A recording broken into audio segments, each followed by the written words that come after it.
Hi there, I'm Lelia Lewis, and welcome to another edition of New Day, New Beginnings. Now, I just hope you're not getting tired of me talking about these cowboy stories.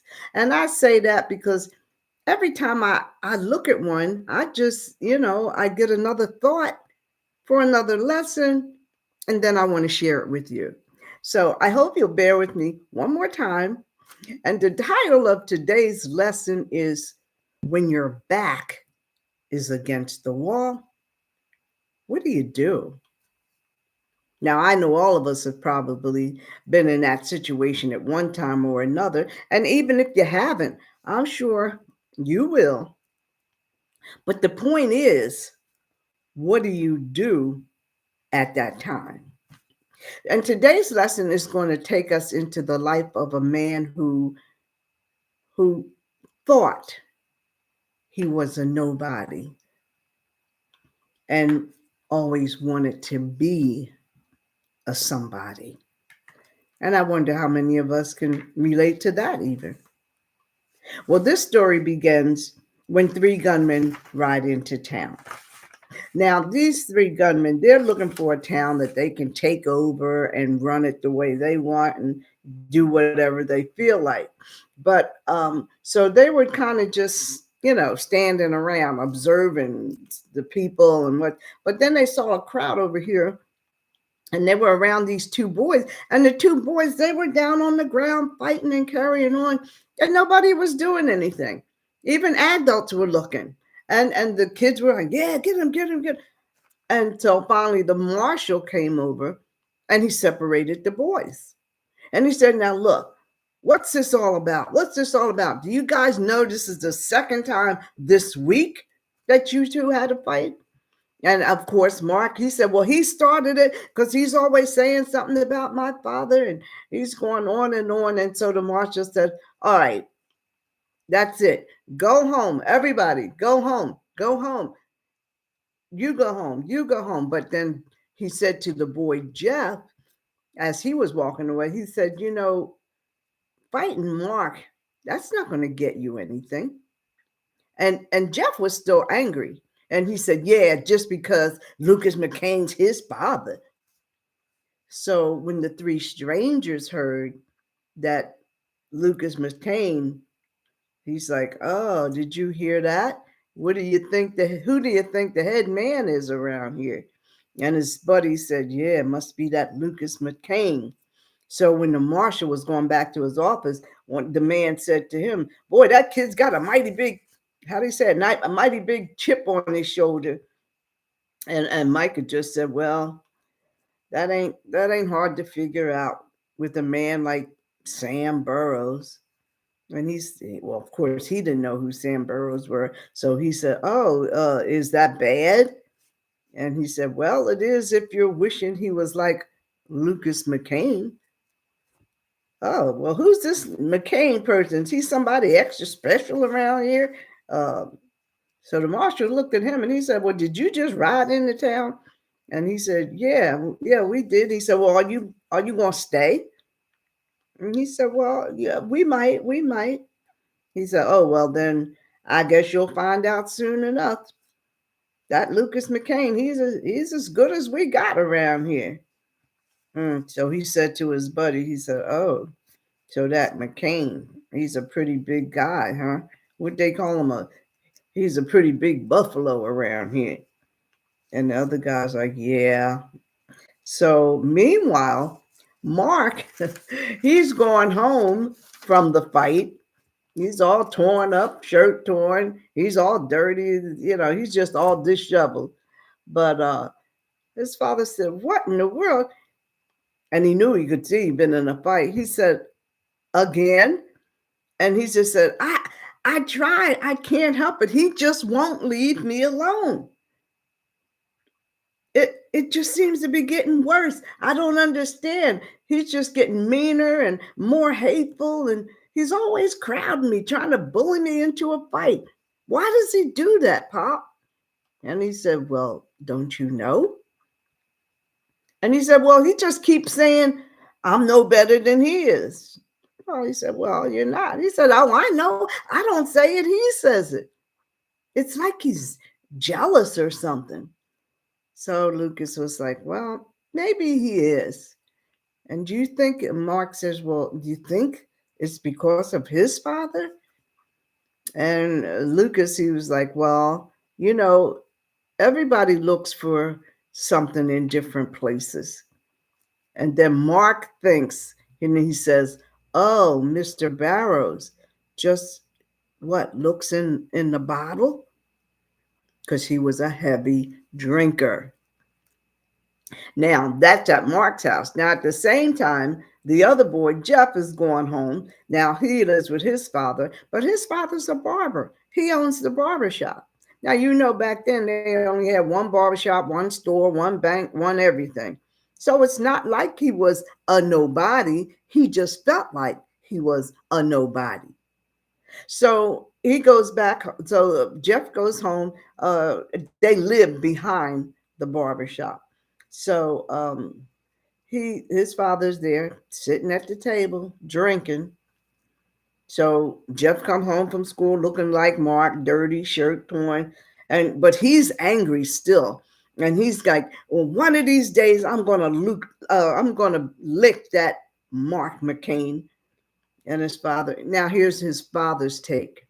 He says, well, it ain't gonna prove anything, Jeff. I mean, it ain't gonna make you as good as him, and it ain't gonna make me as good as Lucas McCain.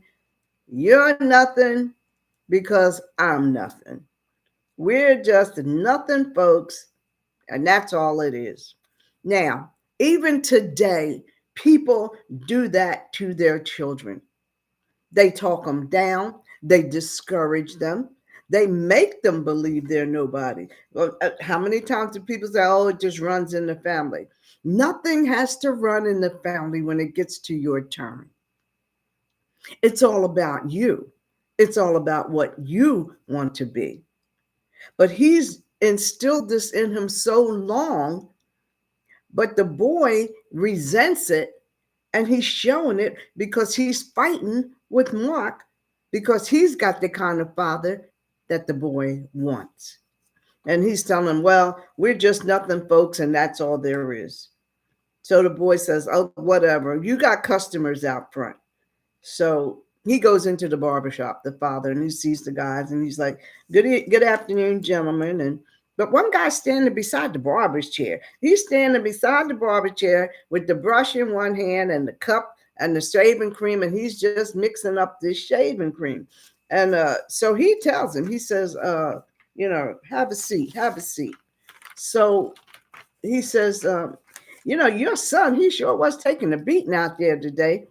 Um, that kid named McCain, what is his father's name? Lucas McCain. You know him? And he was saying, yeah.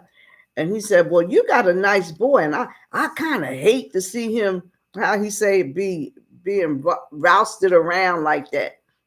But are you going to do something about that? And he said, about it? Well, boys want to fight. There's nothing I can do. And he leans on the chair and he says, now that's where you're wrong.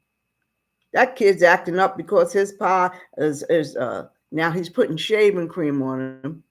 And he said he's acting up because his father, talking about Lucas McCain is responsible. He's for the whole thing because he's acting like that because he thinks his father can do anything he wants, even pushing your boy around. Now he's sharpening the razor. Now, what you gonna do about that? Now he's sharpening the razor. Sam's in the chair, and Sam looks up at him and says, well, what are you gonna do? And he said, I'm gonna make a man out of you is what I'm going to do, because you're going to stand up to McCain and you're going to give him what for, and you're going to give him a taste of his own medicine.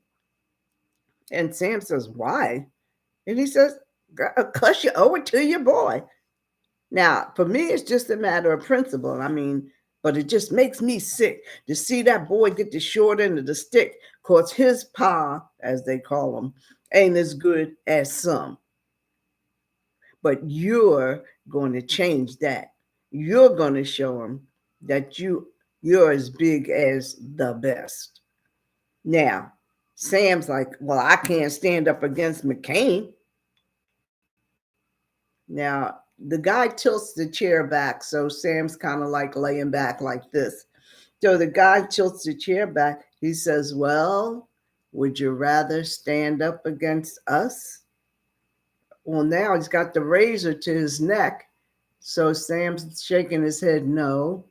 And he says, well, did I hear you say you're going to do something about it? And he nods his head, yeah. And he said, yeah. And the guy's like, well, that's what I thought. So he closed the razor and gave it to Sam. And he said, now, you're a man now. Go on out there and show yourself. And they leave. But he's already put the threat there. So Jeff's coming back from the back room because he heard everything the man said. And he said, he's right, Pa. You're just as good as McCain. But that evening, Sam went to see Lucas because he was upset. And he knew these people were threatening him. So he goes to Lucas and he says, I wanted to ask a favor of you. So Lucas was like, come on in. And they're sitting down. And he says, what can I do for you? And he's telling him, he said, well, see, you and Mark, y'all got what he called it, y'all hold real close, meaning a good father-son relationship. He said, but Jeff and me, it's not like that for us. So this all started when his mother died, and I just couldn't think about anything else. I just started drinking, and well, you know how I am. And Jeff knows it too, and he don't think I'm nothing. And I never was. I see him looking and hoping, and I see it, but I've got no answers. Now, if I could just once, please, Lucas, I need your help. And he said, well, what is it that you want me to do, Sam? What can I do? And Sam says, well, I got an idea. Now, you know how the boys are always fighting. So, well, suppose you were to come into town tomorrow and I was to stop you on the street because I was real mad because Mark keeps messing with my Jeffrey and you've been putting him up to it. And if you don't stop, I'm going to come gunning for you. And I'll say it right out loud and sound real mean too. And you just kind of back away. You know what I mean? And Lucas is looking at him. He's like, Sam, I can't do that. You say I can't play act like that. And Sam's like, but it would mean so much to me. It would mean a lot to me. But you just don't understand, Lucas, how much it would mean to me. And Lucas is still saying, well, besides that, folks would never go for that. And Sam says, well, you could back away, Lucas, because you're already a big man. You could back away just this once, and that wouldn't do you no harm. And he said, well, I'm sorry, Sam. You can't win people over like that. And Sam was like, well, I just thought I'd ask. And he left. But he told Mark, he said, now tomorrow I'm going to take you over to Sam's in town to get a haircut. But the first thing in the morning, over at the barbershop, the gunmen were already there.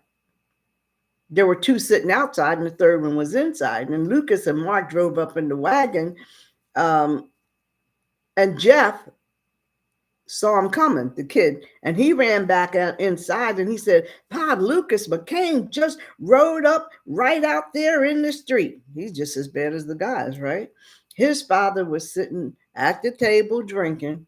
And when the gunman heard that, he said, okay, you've had enough, and took the bottle from him and handed him his gun. Put it on. Now, at this time, the marshal had come out of his office, which was across the street from the barbershop, because he had been keeping an eye on these guys anyway. So Lucas greeted him and said, well, who are those two out there? And he said, well, they rode up yesterday. It's three of them. The other one's inside. And he said, oh, are they giving you any trouble? And he said, no, just sitting there. So Lucas said, well, that's where we're going to get Mark a haircut. But inside the barbershop, as Sam was putting on the gun, the gunman pats him on his back and he says, well, you got nothing to worry about. You got friends. So he opens the door for Sam to walk out. So Lucas is getting ready to come across the street to the barbershop, and he shouts out to Lucas, stand where you are, McCain. And he's like, what are you doing? Mark is coming for a haircut. No, I ain't cutting no hair in here. No, I'm not cutting no McCain hair. And what's more, I don't even want to see you. So you better keep yourself off the street. Now I'm gonna give you 10 minutes. And when I come back out, it better be just one of us out here. Now the three gunmen are standing behind him. And Lucas noticed, he said, they doing that on purpose. So he turns and him and Mark go back to the wagon, get in the wagon and just drive away. And the marshal's just watching them. He never said nothing to Lucas. Lucas never said nothing to him. He just drove away. And he's just wondering what they're up to. But that night while Jeff was asleep, his father tried to sneak out quietly, closing the door. And a voice behind him said, are you going somewhere, brother? And he stopped dead in his tracks because he knew who it was. It was the guy. And he said, it's kind of late, isn't it? Kind of late to be riding to go see McCain. Is that where you was headed? And Sam just said, Lucas McCain is my friend. And the gunman said, ain't nobody your friend if he's dead.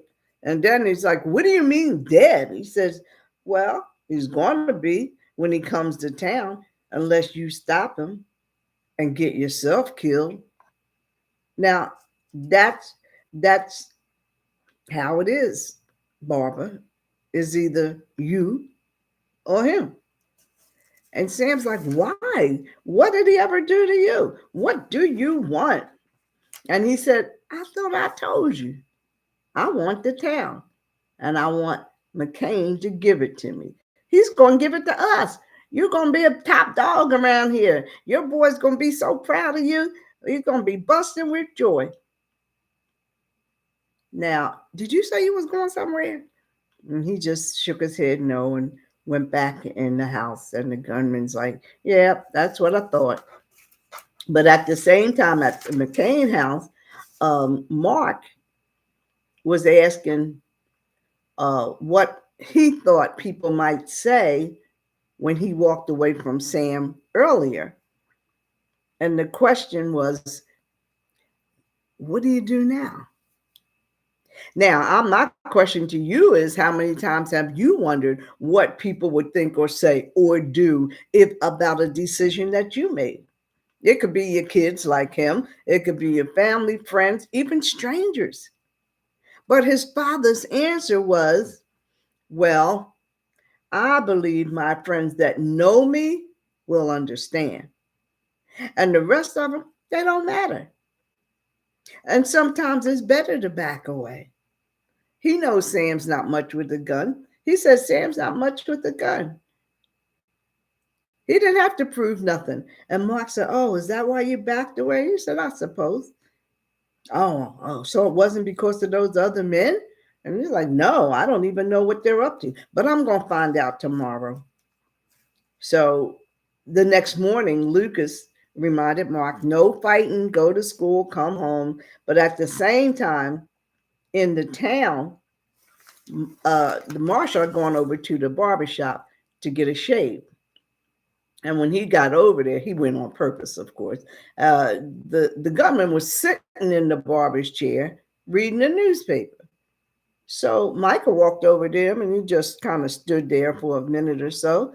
And the guy looks up over the paper and he says, oh, it looks like I'm in your seat, in your way, huh, Marshal? And he said, yeah, well, it does look like it. But he got up. He folded the paper up and got up out the chair.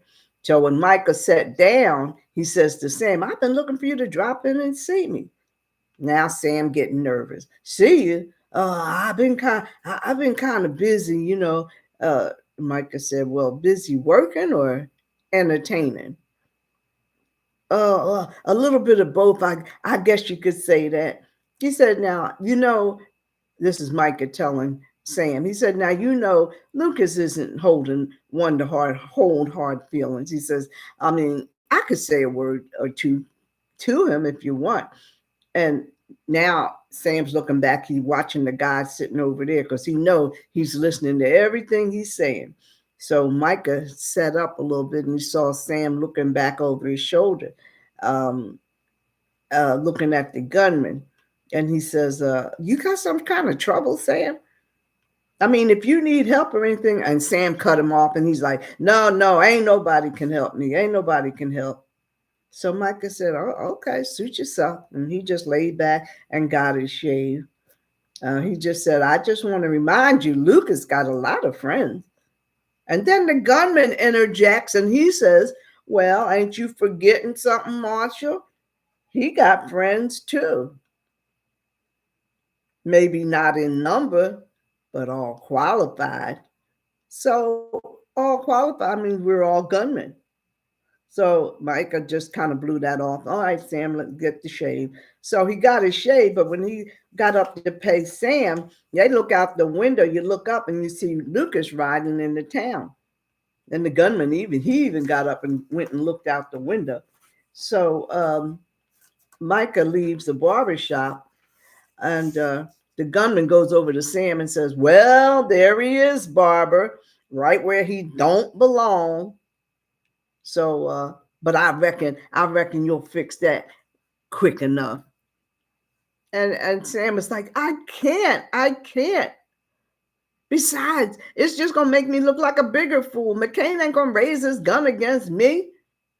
Well, the gunman says, "Well, he's gonna have to when you start to draw against McCain. I wouldn't stand a chance. Well, there'll be 3 guns on him. All he got to do is move." And Sam looks up at him. He says, "That's murder. You make it sound so easy, but that's murder." "Well, not if you're protecting a friend that's too drunk to shoot. We're going to do the killing. You're just making it legal." He said, "I'm not drunk. I haven't had a drink all day."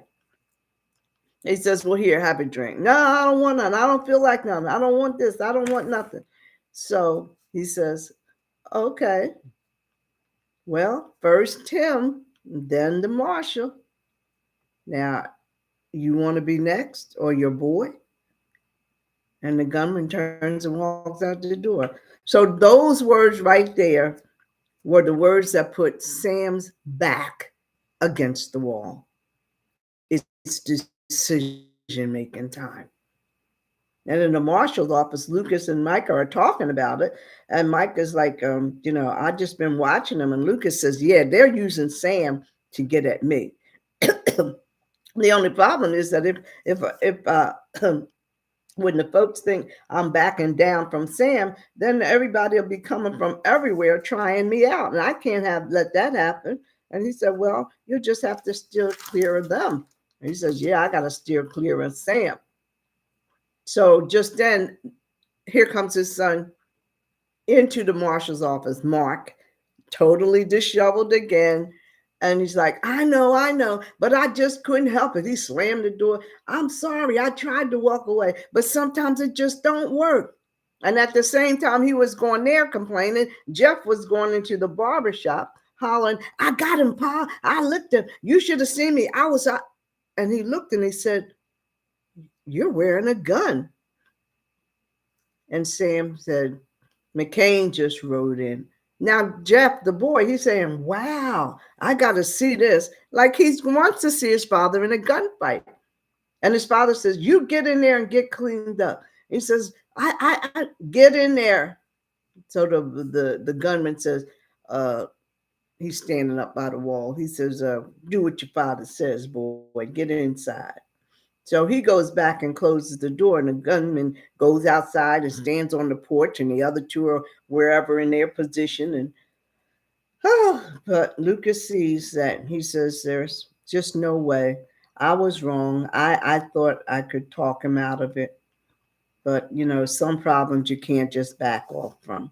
So I'm going to go have a talk with Sam. But as he's going out the door of the office, Sam's coming out the barbershop. And Lucas like, wow, he was really shocked to see Sam even wearing a gun. And he's just like, well, Sam, I want to talk to you. Now the gunman is at the side of the porch and the other two are already in their position. But Lucas says, it's not the kids, it's us. We can straighten it out. Sam, just don't do anything foolish. And Sam's still walking. Lucas just is standing still, but he's walking towards Lucas. So he even aimed his rifle, but he noticed that Sam kept walking, but he had this strange look on his face. And he's not even gonna draw. He's not even trying to draw. He's just walking, walking, walking. And he never attempted to draw. He walked straight up to Lucas, face to face, and he says, Lucas, they're gonna kill you. Just like that. Because he knew he couldn't do it. That wasn't his makeup. That wasn't his makeup. And just when he got right to Lucas and said that, Micah hollered, Lucas! And the gunman shot Sam in the back at the shoulder, and Lucas shot the gunman. And the other two that came around the side, he shot them as well. And then Jeff, the boy, comes running out of the barbershop and sees his father laying on the ground. Now he's running over, holding him, crying and saying, I just wanted to be somebody, but now I don't care. I don't care. I just love you, Pa. And Lucas was saying, it's okay. It's okay. He'll be okay. He already is somebody. Now, the question is, remember early on when I asked how many times have you considered what people would think, do, or say? You made when your back was against the wall. And this was about two men, each with their back against the wall. Lucas called him when Sam called Lucas out in front of all this people and threatened him about the 10 minutes. Lucas walked away in order just to prevent a confrontation. So, he knew he didn't have to prove anything because he knew who he was. And all the people knew. That's why he said, if people that know me, they'll understand. And then everybody else, they don't count. And that's true for us today. Nobody matters except those that are important, and you've got to do what's right. He hadn't had anything to prove to anyone at any time. Now, Sam, he was thinking he did, but when the gunman threatened him, saying to kill him or his son, now his back was against the wall. That forced him to put on the gun. But when they met face to face, Sam just told him, they're going to kill you. So Lucas had his rifle. Sam didn't do anything. And he just uttered those words. And they both were following what was in their heart, what was best. They knew.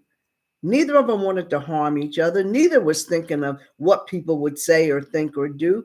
They just knew they had to do what was right. Same thing we've got to do today. So Sam thought he was a nobody, but by doing what was right, he became a somebody. But that was for his benefit because the people never thought he was a nobody. And that's the thing we've got to learn to do, not only for ourselves, but for our children. Do what's right. No matter what people think. Who's important? Not the people. The townspeople mean nothing. Excuse me. The townspeople meant nothing. But Sam, it meant a lot to him and his boy. But in the end, it didn't mean anything to the boy either. And my closing words for today are, in overcoming moments, God will give you overcoming strength. And until next week, I'm Lelia Lewis. Thanks for joining me.